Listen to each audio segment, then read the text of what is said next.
Hello दोस्तों, जय श्री राधे। आपका वेलकम है हमारे चैनल में। आइए एक नई कहानी सुनते हैं। बड़की बहू।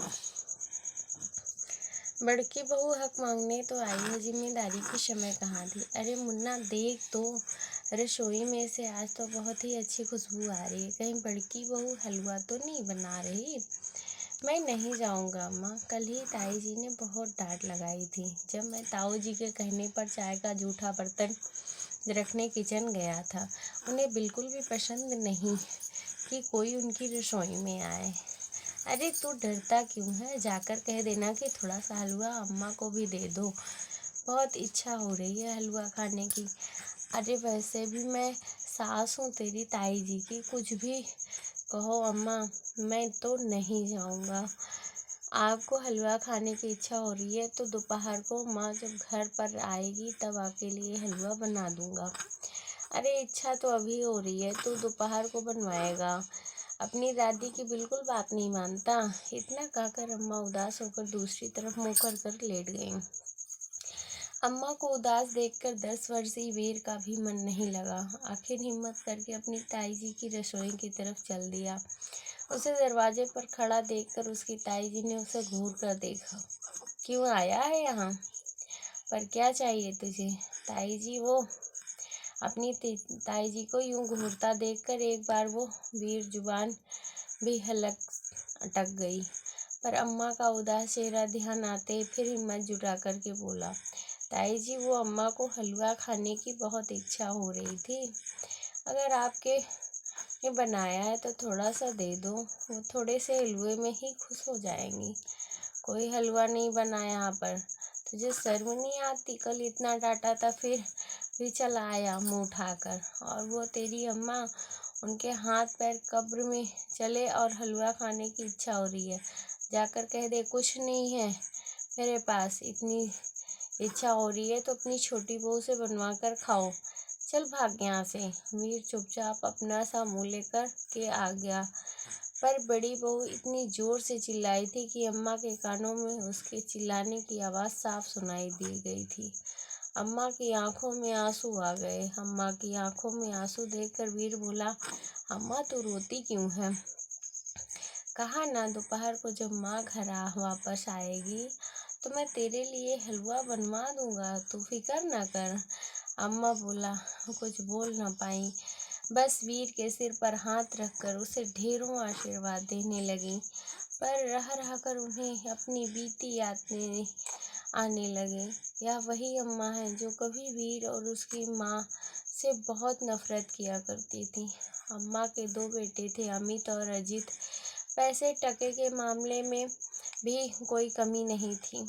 अमित का विवाह जहाँ मधु के साथ हुआ था, वहीं अजीत ने अम्मा की मर्जी के खिलाफ जाकर रीना से प्रेम विवाह किया था। बस यही बात अम्मा को खटक गई थी। उन्होंने कहा मधु को सिर्फ आंखों पर बिठाया, वहीं रीना को कभी अपनाया नहीं। मधु के दोनों बच्चों को अम्मा सिर आंखों पर बिठाए रखती, वहीं वीर के सिर पर कभी भी प्यार से हाथ नहीं रखा। जब वीर 5 साल का था तो एक एक्सीडेंट में अजीत की मृत्यु हो गई। उसके बाद तो अम्मा जी ने रीना को परेशान करने में कोई कमी नहीं छोड़ी। अम्मा जी और मधु ने मिलकर रीना को नौकरानी ही बनाकर रख दिया। आखिर थक हार कर रीना अपने स्वाभिमान के लिए एक स्कूल में नौकरी कर ली, जिस पर मधु और अम्मा ने काफ़ी बखेड़ा खड़ा किया था। पर इस बार रीना झुकने को तैयार नहीं हुई तो उसने घर छोड़ दिया। जब जग हंसाई हुई तो रीना और वीर को घर वापस तो ले आई, पर घर के पिछले हिस्से में 2 कमरे दिए रहने के लिए। फिर भी अम्मा और मधु के स्वभाव में कुछ खास फर्क नहीं पड़ा। आए दिन वो रीना को परेशान करने के लिए कोई न कोई तरीका जरूर ढूंढती रहती। पर कहते हैं ना, वक्त की गति न्यारी होती है। आप अपने कर्मों का फल इसी धरती पर हासिल करते हो। एक दिन सीढ़ियों से उतरते समय अम्मा का पैर फिसल गया और वह गिर गईं। उसके बाद तो अम्मा आज तक पूरी तरह से खड़ी ना हो पाई। आज भी लाठी लेकर चलती हैं। 2 दिन तो जैसे तैसे मधु ने सेवा चाकरी की, पर 2 दिन बाद ही अम्मा जी को रीना के पास यह कहकर छुड़वा दिया कि वह भी इस घर की बहू है। अम्मा के लिए उसके भी कुछ फर्ज हैं, साथ ही थोड़ा बहुत खर्चा देकर अपने फर्ज से इस्त्री कर ली। तब से अम्मा रीना और वीर के पास ही हैं। जिन पोते पोतियों को इतना लाड़ प्यार किया वो अम्मा से मिलने नहीं आते, और जिससे हमेशा गुस्सा रहा आज वही बुरे वक्त में उनके साथ खड़े हुए। आज अम्मा को बहुत पछतावा होता है, लेकिन अब क्या कर सकते हैं। बस इतना ज़रूर है कि आज अपनी छोटी बहू अपने पोते के लिए दिल से दुआ ज़रूर निकलती है। पर अब अम्मा को पूरा विश्वास हो चुका था कि उनके मरने के बाद रीना और वीर को प्रॉपर्टी में हिस्सा नहीं दिया जाएगा। इसलिए वे ठान चुकी थी कि मरने से पहले ही दोनों को उनका हिस्सा दिलवा दिया जाए। इसके लिए उन्होंने अपने बड़े बेटे अमित से बात की और वे बंटवारा जल्द से जल्द चाहती थीं। उस समय तो अमित ने कुछ न कहा, लेकिन जब घर जाकर अपनी पत्नी से बात की तो उसकी पत्नी की चीखने चिल्लाने की आवाज़ बाहर तक सुनाई दे रही थी। पर अब अम्मा अपना मन गढ़ा चुकी थीं। थोड़ी देर बाद बड़की बहू अम्मा के पास दौड़ती हुई आई और जोर से बोली, अम्मा यह क्या तमाशा है? आपको हम सब विश्वास नहीं है क्या, जो अभी से प्रॉपर्टी का बंटवारा करने में लगी हुई हैं? अरे बहू, मैं कौन होती हूँ तुम पर विश्वास ना करने वाली? मुझे तो मेरे बेटे पर विश्वास नहीं है। वह मेरे मरने के बाद मेरे छोटे बेटे का हिस्सा उसकी पत्नी को बेटे को नहीं देगा। तेरे लिए तो मैंने कुछ कहा ही नहीं। अरे तो अपना बड़ा बेटा मेरा पति ही भी तो है, उसके लिए क्या मैं ना बोलूँगी? अच्छा, पर मैं भी तो तेरी उसी पति की अम्मा हूँ जिसकी सेवा चाकरी तुझसे ना हुई।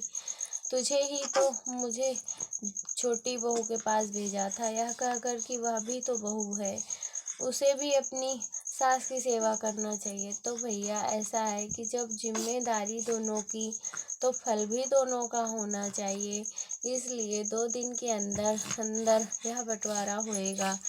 किसी को कोई भी एतराज हो तो मेरे से आकर बात कर सकता है। समझी तुम? तुम्हें तुम्हारे हिस्से से अलग नहीं कर रही हूँ, पर जिसका हो हिस्सा वह उसको मिलेगा ज़रूर। बस यह मेरा आखिरी फैसला है।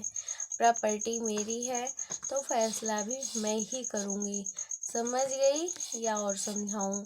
अम्मा का यह रूप देखकर बड़की बहू के मुंह से बोल न फूटा और वह वहाँ से चुपचाप अपना सामान लेकर चलती बनी। बोलिए जय श्री राधे। धन्यवाद। Thank you.